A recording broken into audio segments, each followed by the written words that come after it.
As we sit here on Sunday after the Baltimore Ravens' big Week 18 AFC North clinching win against the Cleveland Browns, it is still unclear who the Ravens will face in the wild card round. We talk about the pros and cons of Baltimore facing off against the Pittsburgh Steelers and the Los Angeles Chargers. All that and more coming up on a bonus edition of Locked On Ravens.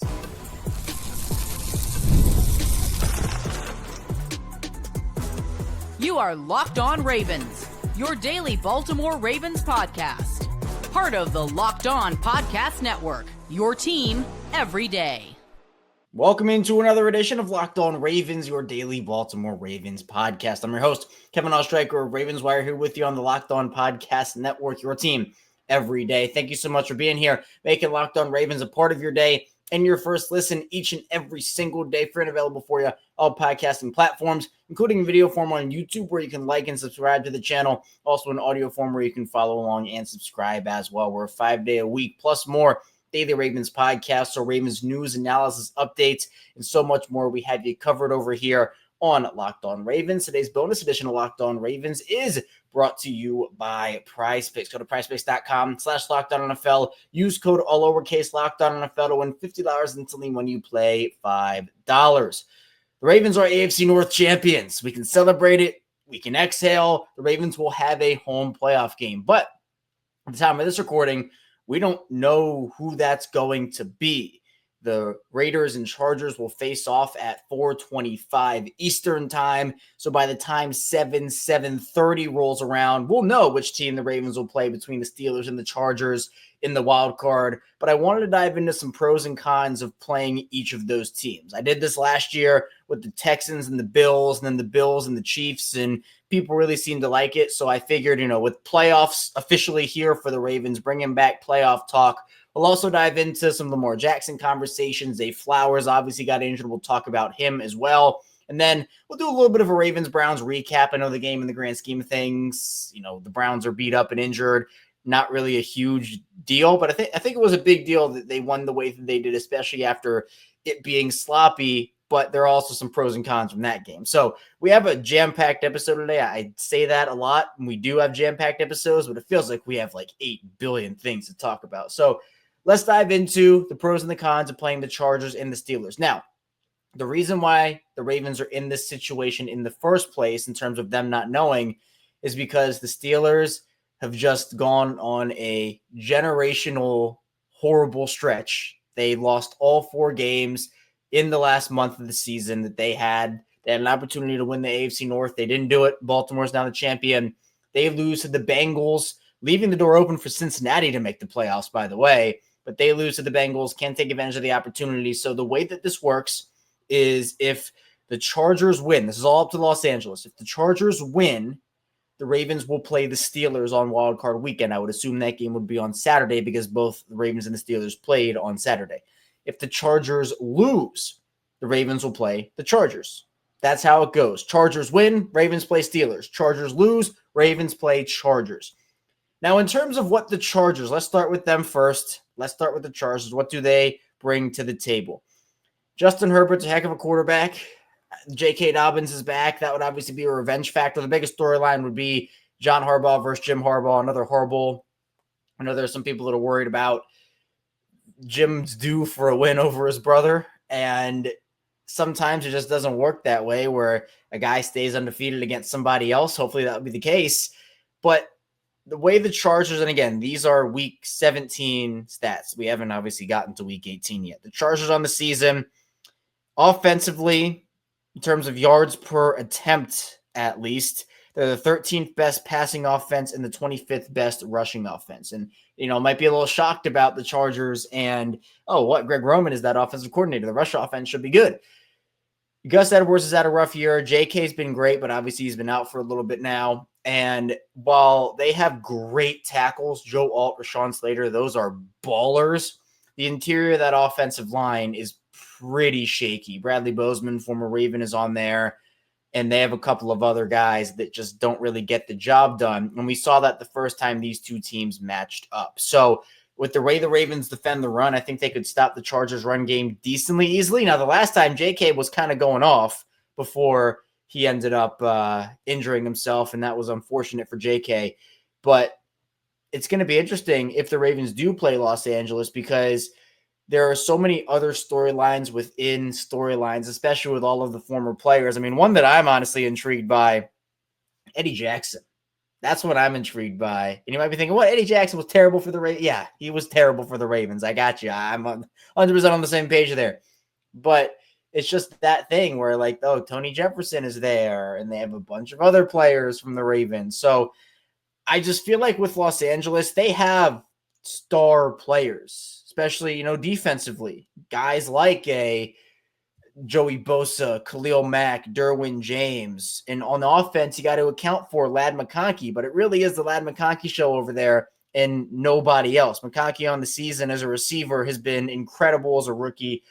77 catches, 1,054 yards, and 7 touchdowns. But their next leading receiver is, yards-wise, Quentin Johnston with 525. Or excuse me, no, it's Josh Palmer. Josh Palmer, 584. Quentin Johnston, 525. And then Will Dissly, a tight end, has 45 catches for 439 yards. So it's really Ladd McConkey and nobody else. And we can honestly argue the same kind of thing over in Pittsburgh with George Pickens and nobody else, although I like Calvin Austin a lot, and I think that he's actually a pretty good player. But it just feels like the last time the Ravens and Chargers played, it was a little sloppy start, but I don't think the Chargers have the horses defensively, especially on the defensive line, to keep up with the Ravens' run game, where I think with Pittsburgh, they do have that more physical defensive front. It's going to be interesting because you also have guys on the Chargers defense that are really good that aren't necessarily household names. In that Steelers defense, you have guys like TJ Watt, Minkah Fitzpatrick, Joey Porter Jr., Patrick Queen, Cam Hayward. You can go on and on and on about household name guys. Well, the Chargers have a couple of those guys, but they're also getting massive contributions from players that, you probably didn't know about a year ago. And here they are making huge impacts for Los Angeles. The Chargers have a bunch of different guys that can get to the quarterback, as do the Steelers. But I just think that the Steelers play a more physical brand of football, particularly with the whole AFC North thing. But when you compare Pittsburgh over to Los Angeles, I feel like it's the whole, Russell Wilson versus Justin Herbert. I'm going Justin Herbert. And so I guess a pro to playing the Steelers would be, you're not facing the better quarterback. Herbert's on a heater right now, at least up until this point. Maybe he has a bad game against the Raiders. I wouldn't count on it, but who knows? I just feel like Russ is a better matchup for the Ravens in terms of quarterbacks. Running game-wise, we talked about JK. You look at what Pittsburgh has done on the ground, and it's not like they're wowing anybody there. I mean, Pittsburgh on the ground is the 24th best rushing offense. So I don't expect the run game to be a factor for either of the opposing offenses. I know that Jaylen Warren had success against the Ravens a little bit the last time these two teams met, and he's been a problem for Baltimore for a while, but it just really comes down to what passing offense you fear more. And for Pittsburgh, they rank 17th with 6.1 yards per attempt, net yards per attempt. So I just feel like with the receivers, it's essentially McConkey versus Pickens and Calvin Austin. I mean, Quentin Johnston's had a better year by his standards, but if you want to even just narrow it down to George Pickens versus Ladd McConkey, I'm going George Pickens there, despite the bad game he had, as I talked about. But, man, that you look at the offensive lines, I think that Pittsburgh, they've lost guys, and the Chargers, I mentioned those 2 stud tackles, I just think is going to come down to defense. And defense-wise, I think the Pittsburgh defense is better. And, I mean, the numbers back it up. Now, passing defense has been a problem for Pittsburgh over the course of the season. They ranked 20th there. Joey Porter Jr. hasn't really taken a step forward like they wanted to. Dante Jackson has been injured. And then you have guys like Corey Trice, who has Lamar Jackson in his nightmares. But with the Zay Flowers situation, could make things a little easier for the pass defense that Baltimore ends up facing. Rush-wise, the Steelers are 6th in the NFL in stopping the run. So we saw Pittsburgh that first matchup have success against Derrick Henry. Chargers defense-wise, just for some added context, Chargers are one of the worst run defenses in the league. They're 27th in net yards per attempt given up, but they are the 4th best pass defense in the NFL. So they've been able to stop the pass pretty effectively. but the run. So it's essentially which way do you want this to go for the Ravens? Do you want to face the bad run defense, but the good pass defense? Or would you rather have that flipped and face the good run defense, but the bad pass defense? If it were me, I would probably lean Chargers there. I would want to face the bad run defense because you could establish that, at least have, I think, better success. And that stuff, if you've been listening to me every day on Locked On Ravens, I've been saying that for a while. It's establish the run.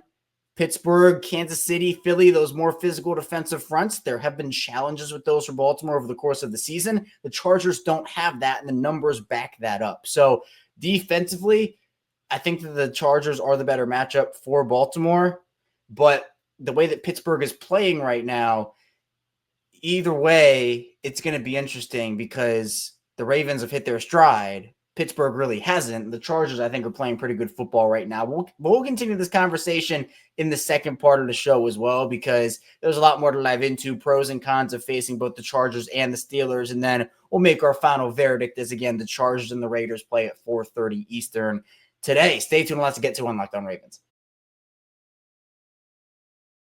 First, the show is brought to you by PrizePicks. It's playoff time, and if you're like me, you want to make the most of these final weeks of football action. That's where PrizePicks comes in. If you love football and want a chance to win real money while watching the games, PrizePicks is the place for you. It's the best way to turn your sports opinions into cash with daily fantasy player projections. With PrizePicks, you simply pick more or less on player stats like total passing yards or rushing touchdowns, and for shots on up to 1,000 times your money. You can make your picks in less than 60 seconds, and whether you're looking for a flex play to boost your payout or want to cash out quickly, PrizePicks has got you covered, and with over 10 million members and billions in winnings, it's clear that people are loving this platform. I've been playing for a while now, and I'm having a blast this week. I Jared Goff for more than 230 passing yards, and I Derrick Henry for more than one touchdown, and he certainly did that. It's so easy to use, and I love how fast the payouts are. I've gotten paid in as little as 15 minutes when my picks hit, plus the weekly promos like Taco Tuesday discounts add even more value to my lineup. Here's a special offer for Locked On NFL listeners. Download the app today and use code Locked On NFL to get $50 in the app to play your first $5 lineup. That's PrizePicks. Run your game. Download the app today. Use code Locked On NFL to get $50 in the app to play your first $5 lineup. PrizePicks. Run your game. We're back for our second segment, Locked On Ravens. Kevin Oestreicher here with you. The Ravens are AFC North champions. Hat and t-shirt game successful. Appreciate everybody for being here, making Locked On Ravens a part of your day, your first listen each and every single day as well. We'll be going live after the conclusion of the Chargers and Raiders game, and we officially will know who the Ravens will be playing in the first round of the playoffs. So we'll continue this conversation on a later live stream today. So be sure you turn notifications on for that on YouTube, and of course it'll be available after the fact in video form and audio form as well. Let's continue talking a little bit about the pros and cons of playing the Chargers and the Steelers. One thing that I'm very interested in, and it's something I've been keeping a close eye on throughout the entirety of the season, conversions, third down conversions, fourth down conversion, red zone conversion percentage. Chargers on third down are the 14th rated offense there. They're the 16th rated offense in red zone percentage. You move over to the Steelers side of things. Steelers are the 13th best third down team in the league, 39.8%, but they are the second worst red zone offense in the league. Second worst red zone offense in the entire NFL.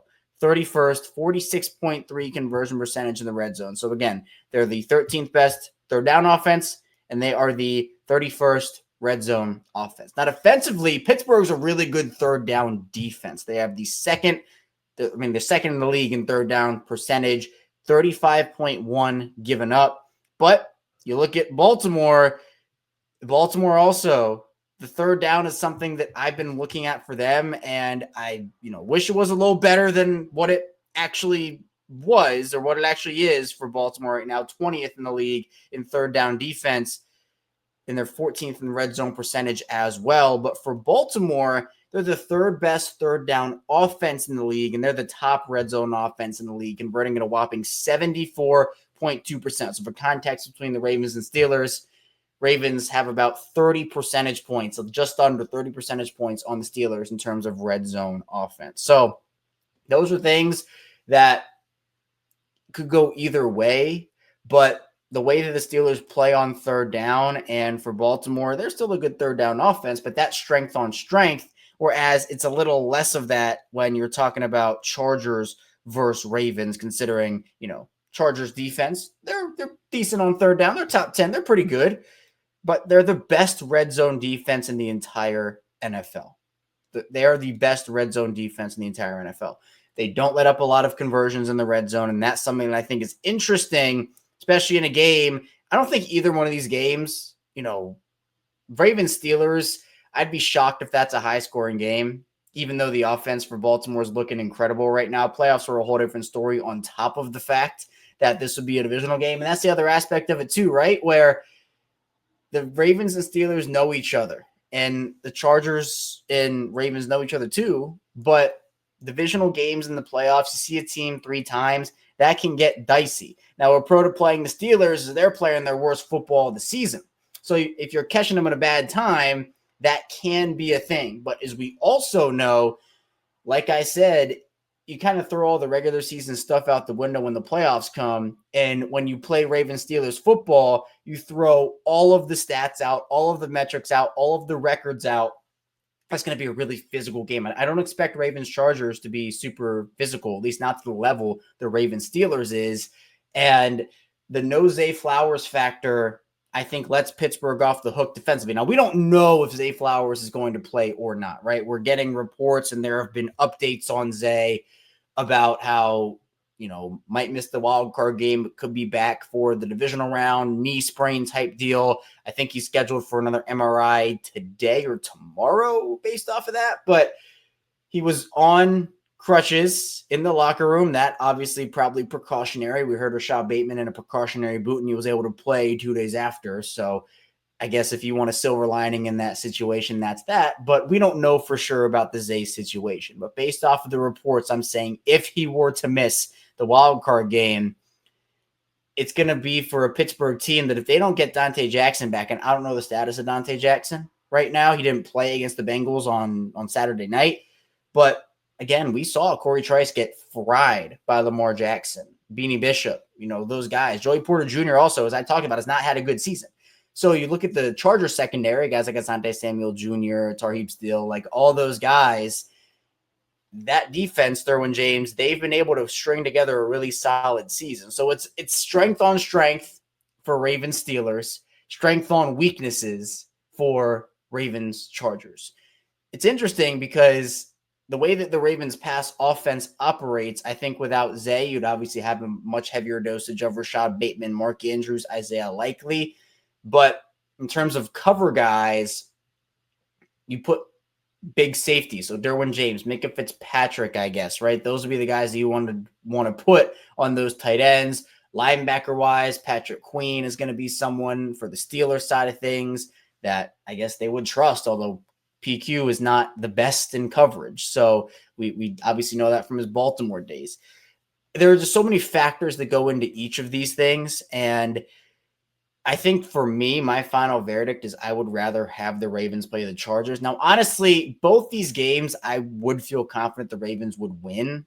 Honestly, at this point, it's kind of just like play who you play, and it is what it is. Like, I don't think there is such a massive difference between playing the Chargers and the Steelers. If it is the Chargers, that's cool. There are some advantages and disadvantages, talent-wise, scheme-wise, player-wise, whatever it is. And same thing with Pittsburgh. It's not like we're talking about, are the Ravens playing the Chiefs or the Texans, right? Like, which one of those would it be? That would be a pretty big difference, and I think we'd all have a pretty big preference on who the Ravens would play. But the Ravens want to be the best, and in order to do that, you got to beat the best. And I think we would be talking about, if the Ravens win the Super Bowl, we'd be talking about this playoff path forever. I mean, in 2012, right, we talk about that playoff path of rookie Andrew Luck, who was having a great year, Peyton Manning's Broncos in Denver, Tom Brady's Patriots in Foxborough, and then obviously San Francisco with the horrible there. You have a Pittsburgh, Buffalo, Kansas City, and then Detroit or Philly in the Super Bowl. That would be an incredible run that I think everybody on that team, fans, players, whoever, coaches, look back on that and say, that was the toughest path we could have gotten, and we got through it. So the Ravens will line up against anybody. I feel good about them in both of these matchups. I just think it's the uncertainty factor of Ravens Steelers, where I think it's more certain for Ravens Chargers, although you cannot overlook both of these teams. Again, I'm not trying to overlook the Chargers, not trying to overlook the Steelers, but either way, a talented team is going to be coming to Baltimore to play, but which one is still to be determined. So if you have a preference, be sure to put it in the comments down below on YouTube, or you can message me on social media, Twitter, Instagram. We can talk about it. Love the interaction. I try to get to as many as I can. And of course, we'll be live after we know the official Ravens playoff opponent. Ravens will know once the Chargers play the Raiders. So that game will probably finish up around 7 or 7:30 p.m. Eastern time. So be sure to turn notifications on for the live, because we're going to be going live right after the fact. But coming up in the final part of the show, we'll do a little Ravens-Browns recap. We'll talk about Lamar Jackson a little bit and just everything going on, because there are plenty of other storylines that we have yet to even talk about. So be sure to stay tuned. A lot to dive into on Locked On Ravens. First, the show is brought to you by FanDuel. The NFL playoffs are almost here, but it's not too late to get in on the regular season action with FanDuel, America's #1 sportsbook, because right now, new customers can finish the season strong with $250 in bonus bets if your first $5 bet wins. FanDuel has so many ways for you to pick up a W. I love betting on which players will score a touchdown and how many points each team will score. It's thrilling. And not only can you bet on who will win the game, but FanDuel also has bets for which players will score a touchdown, how many points each team will score, and so much more. Just visit FanDuel.com to join today. That's FanDuel.com for your chance at $250 in bonus bets. Make every moment more. FanDuel, an official sportsbook partner of the NFL. We are back, Locked On Ravens. Kevin Oestreicher here with you. Final segment of our bonus episode here on Sunday. Ravens beat the Browns 35-10. Big win for Baltimore. And we bring you 5 days a week of daily Ravens coverage here. So it's been incredible starting up this journey back in 2019 and all the way now. We're in 2025, which is unbelievable. We started off in audio form, Lamar's MVP season. A couple years later, we added in video form. Social media has been growing at an all-time rate here. And we provide you daily Ravens coverage. I've not missed a weekday episode of this show. We do bonus episodes, and I mean that. 1,415 consecutive weekday episodes dating back to 2019. So I'm dedicated here on Locked On Ravens to bringing you daily Ravens coverage, and we have a lot of upgrades coming as well to Locked On Ravens. Starting actually tomorrow, we'll have an upgrade tomorrow on Locked On Ravens, and things will continue to slowly trickle in. We're going to do a huge, setup renovation. We're going to upgrade stuff. So I'm committed to bringing you the best daily Ravens coverage that I can, and I truly mean that. And it doesn't happen without the support of the community here, video form, audio form, every single community we've built up here on Locked On Ravens. So thank you for that. Let's talk about Ravens-Browns a little bit. 35-10, as I mentioned. I don't know about anybody else, but I cannot stop watching the Michael Pierce interception. It is my favorite play of the season. Might be my favorite Ravens play of all time, just in terms of how crazy the scenario was. Obviously, there are bigger plays that are more my favorite. But just in terms of everybody's having fun, the game's almost over, Ravens are going to win the North. Those are those moments that if you're a basketball fan or something, baseball, and, they put in a guy or pinch hit a guy that doesn't really play a lot and they do something crazy.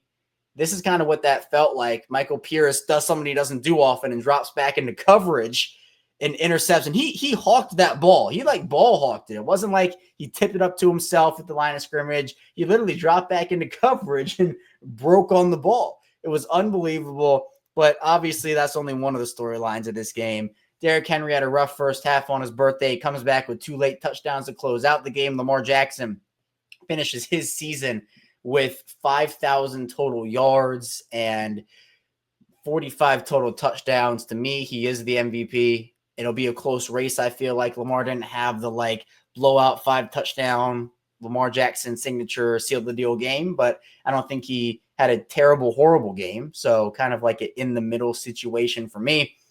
Other than that, though, Kyle Van Noy, 12.5 sacks on the season. Nate Wiggins, pick 6. Shout out to Nate. First career interception, goes for a touchdown. He allowed no touchdowns this season and scored 1. So Nate Wiggins, point scorer for the Baltimore Ravens. Marlon Humphrey was out there leveling people on the football field. Absolute menace. Marlon Humphrey was out there. I mean, this was a big win. Now, there were some concerning things. I just think early on, offense definitely sloppy. Lamar did miss on some throws you'd like for him to hit on. A couple to Mark Andrews.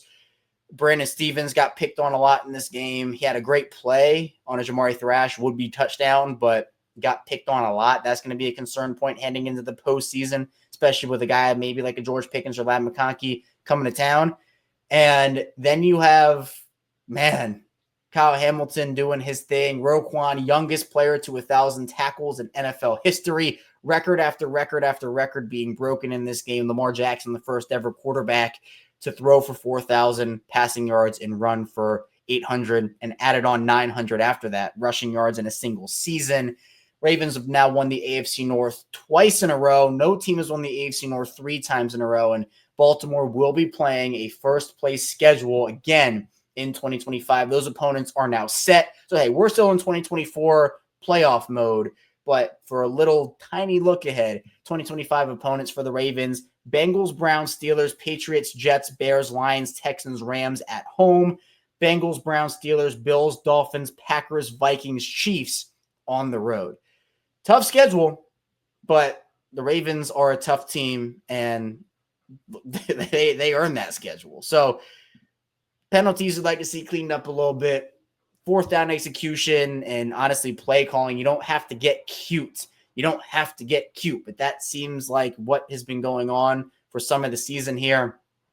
I'm really intrigued to see what goes on and who the Ravens play, because this team, the AFC, as I've talked about forever here on Locked On Ravens, it is wide open. It is a wide open AFC, a wide open NFL.